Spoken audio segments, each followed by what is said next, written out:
So hey everyone, welcome back to another quick and a very interesting tutorial. Where in this quick tutorial, I'm going to show you how you can create sketches out of your images in one click without any software. Now, in order to do it, all you need to do is just simply open any of the browser you have, and here you have to search for cartoonizer.net.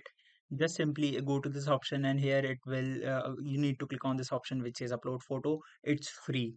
Now let's wait for the site to respond. Here it will ask you to upload the image. For an instant, let's just upload this image and let it process the image. And here in the left corner you're going to find this option which says sketcher.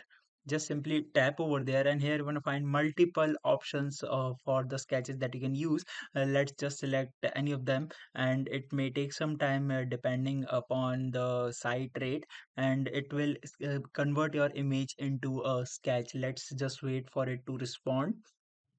And here you're gonna see multiple other type of sketches are available for you that you can use over your image. And the result is right in front of me, where my image is converted to a sketch. Alright, so that's it for this tutorial. I hope this video will be helpful for you. Make sure to hit the like button and subscribe button for more such helpful and interesting tutorials. See you in the next one. Take care.